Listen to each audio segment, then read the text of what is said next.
Tanggal 2 Desember, hari ke-337. Bacaan 2 Tesalonika pasal 1 sampai pasal 3. Bekerja sambil menanti kedatangan Tuhan. Garis besar.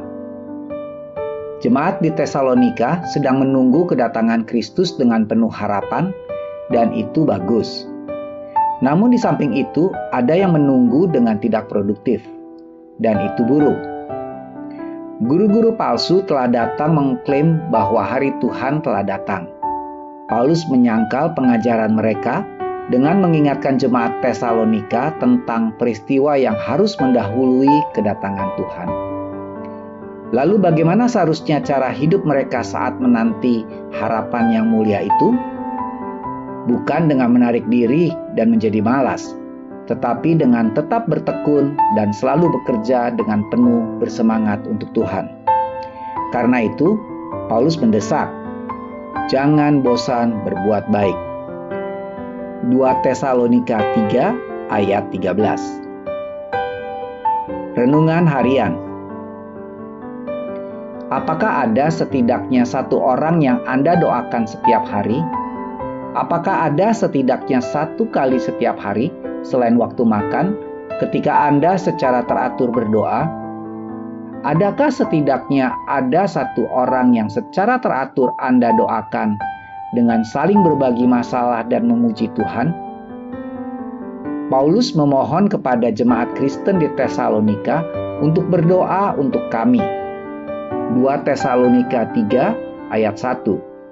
Dia juga meminta didoakan dalam 1 Tesalonika 5 ayat 25, dalam Kolose pasal 4 ayat 3 sampai 4, dan dalam Efesus pasal 6 ayat 18 sampai 20. Rasul Paulus sangat sadar akan kebutuhannya didukung dalam doa untuk mendukung pelayanannya bagi Yesus Kristus. Dan dia yang bekerja setiap hari untuk Tuhan akan dikuatkan dengan mengetahui bahwa puluhan orang dalam jemaat yang tersebar di seluruh kekaisaran Romawi berdoa untuk dirinya. Apakah Anda berdoa secara teratur untuk pasangan Anda, untuk anak-anak Anda, untuk teman sekamar Anda, atau pendeta dan staf gereja Anda, bagi para pemimpin sekolah dan organisasi Kristen yang strategis? Mereka yang membutuhkan doa Anda memiliki keadaan yang sama buruknya dengan keadaan Paulus ketika dia membutuhkan doa-doa dari jemaat di Tesalonika. Ambillah kalender Anda untuk bulan Desember ini dan tuliskan nama satu orang yang akan Anda doakan untuk setiap hari dalam sebulan ini. Lebih banyak Anda berdoa, lebih banyak Anda akan menjadi yakin akan kuasanya. Pendalaman.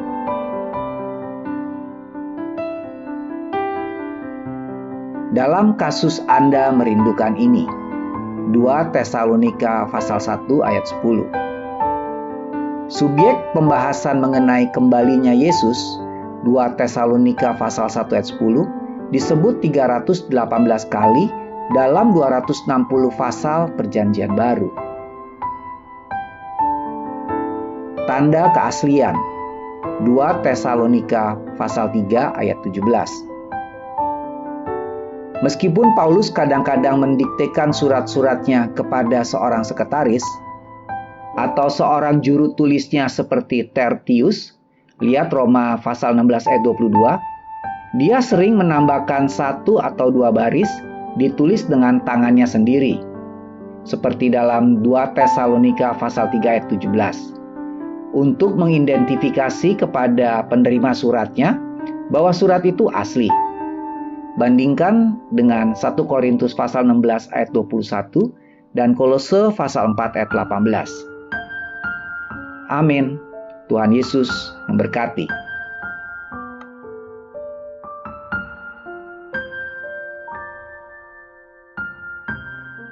Surat Paulus yang kedua kepada jemaat di Tesalonika. 2 Tesalonika pasal 1. Salam. Dari Paulus, Silwanus, dan Timotius kepada jemaat orang-orang Tesalonika di dalam Allah Bapa kita dan di dalam Tuhan Yesus Kristus. Kasih karunia dan damai sejahtera dari Allah Bapa kita dan dari Tuhan Yesus Kristus menyertai kamu. Ucapan syukur dan doa. Kami wajib selalu mengucap syukur kepada Allah karena kamu, saudara-saudara. Dan memang patutlah demikian, karena imanmu makin bertambah dan kasihmu seorang akan yang lain makin kuat di antara kamu. Sehingga dalam jemaat-jemaat Allah kami sendiri bermegah tentang kamu karena ketabahanmu dan imanmu dalam segala penganiayaan dan penindasan yang kamu derita. Suatu bukti tentang adilnya penghakiman Allah yang menyatakan bahwa kamu layak menjadi warga kerajaan Allah. Kamu yang sekarang menderita karena kerajaan itu.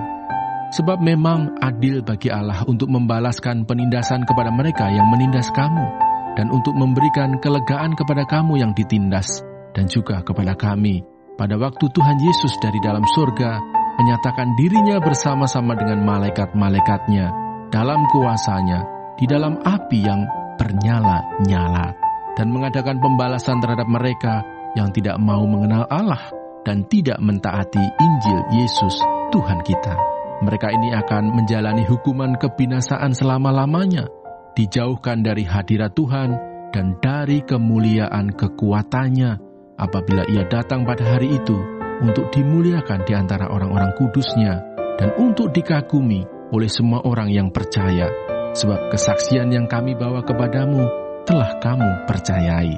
Karena itu kami senantiasa berdoa juga untuk kamu, supaya Allah kita menganggap kamu layak bagi panggilannya, dan dengan kekuatannya menyempurnakan kehendakmu untuk berbuat baik, dan menyempurnakan segala pekerjaan imanmu, sehingga nama Yesus Tuhan kita dimuliakan di dalam kamu, dan kamu di dalam Dia, menurut kasih karunia Allah kita dan Tuhan Yesus Kristus. 2 Tesalonika pasal 2. Kedurhakaan sebelum kedatangan Tuhan. Tentang kedatangan Tuhan kita, Yesus Kristus, dan terhimpunnya kita dengan Dia, kami minta kepadamu, saudara-saudara, supaya kamu jangan lekas bingung dan gelisah, baik oleh ilham roh, maupun oleh pemberitaan atau surat yang dikatakan dari kami, seolah-olah hari Tuhan telah tiba. Janganlah kamu memberi dirimu disesatkan orang dengan cara yang bagaimanapun juga, sebab sebelum hari itu haruslah datang dahulu murtad, dan haruslah dinyatakan dahulu manusia durhaka yang harus binasa, yaitu lawan yang meninggikan diri di atas segala yang disebut atau yang disembah sebagai Allah. Bahkan ia duduk di bait Allah dan mau menyatakan diri sebagai Allah.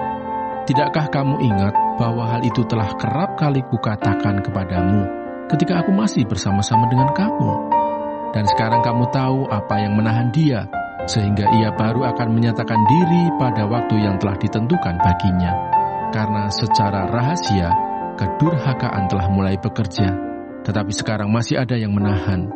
Kalau yang menahannya itu telah disingkirkan, pada waktu itulah si pendurhaka baru akan menyatakan dirinya, tetapi Tuhan Yesus akan membunuhnya dengan nafas mulutnya dan akan memusnahkannya kalau ia datang kembali.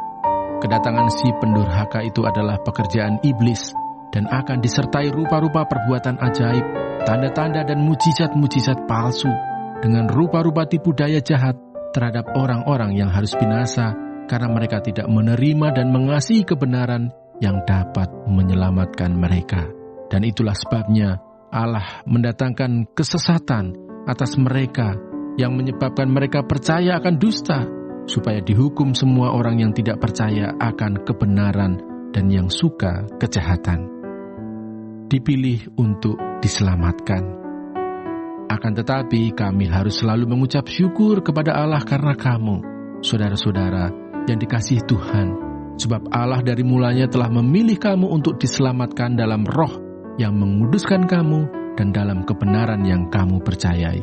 Untuk itulah Ia telah memanggil kamu oleh Injil yang kami beritakan, sehingga kamu boleh memperoleh kemuliaan Yesus Kristus, Tuhan kita. Sebab itu, berdirilah teguh dan berpeganglah pada ajaran-ajaran yang kamu terima dari kami, baik secara lisan maupun secara tertulis. Dan Ia, Tuhan kita Yesus Kristus dan Allah Bapa kita, yang dalam kasih karunia-Nya telah mengasihi kita dan yang telah menganugerahkan penghiburan abadi dan pengharapan baik kepada kita, kiranya menghibur dan menguatkan hatimu dalam pekerjaan dan perkataan yang baik. 2 Tesalonika pasal 3. Berdoa dan bekerja. Selanjutnya, saudara-saudara, berdoalah untuk kami, supaya firman Tuhan beroleh kemajuan dan dimuliakan, sama seperti yang telah terjadi di antara kamu, dan supaya kami terlepas dari para pengacau dan orang-orang jahat, sebab bukan semua orang beroleh iman. Tetapi Tuhan adalah setia. Ia akan menguatkan hatimu dan memelihara kamu terhadap yang jahat. Dan kami percaya dalam Tuhan, bahwa apa yang kami pesankan kepadamu, kamu lakukan dan akan kamu lakukan. Kiranya Tuhan tetap menunjukkan hatimu kepada kasih Allah dan kepada ketabahan Kristus. Tetapi kami berpesan kepadamu, saudara-saudara, dalam nama Tuhan Yesus Kristus, supaya kamu menjauhkan diri dari setiap saudara yang tidak melakukan pekerjaannya dan yang tidak menurut ajaran yang telah kamu terima dari kami. Sebab kamu sendiri tahu bagaimana kamu harus mengikuti teladan kami, karena kami tidak lalai bekerja di antara kamu dan tidak makan roti orang dengan percuma, tetapi kami berusaha dan berjerih payah siang malam, supaya jangan menjadi beban bagi siapapun di antara kamu. Bukan karena kami tidak berhak untuk itu, melainkan karena kami mau menjadikan diri kami teladan bagi kamu, supaya kamu ikuti. Sebab juga waktu kami berada di antara kamu, kami memberi peringatan ini kepada kamu, jika seorang tidak mau bekerja, janganlah ia makan. Kami katakan ini karena kami dengar bahwa ada orang yang tidak tertib hidupnya dan tidak bekerja, melainkan sibuk dengan hal-hal yang tidak berguna. Orang-orang yang demikian kami peringati dan nasihati dalam Tuhan Yesus Kristus, supaya mereka tetap tenang melakukan pekerjaannya, dan dengan demikian makan makanannya sendiri. Dan kamu, saudara-saudara, janganlah jemu-jemu berbuat apa yang baik. Jika ada orang yang tidak mau mendengarkan apa yang kami katakan dalam surat ini, tandailah dia, dan jangan bergaul dengan dia, supaya ia menjadi malu. Tetapi janganlah anggap dia sebagai musuh, tetapi tegurlah dia sebagai seorang saudara. Salam. Dan Ia, Tuhan damai sejahtera, kiranya mengaruniakan damai sejahteranya terus-menerus dalam segala hal kepada kamu. Tuhan menyertai kamu sekalian. Salam daripadaku, Paulus. Salam ini kutulis dengan tanganku sendiri. Inilah tanda dalam setiap surat. Beginilah tulisanku. Kasih karunia Yesus Kristus Tuhan kita menyertai kamu sekalian.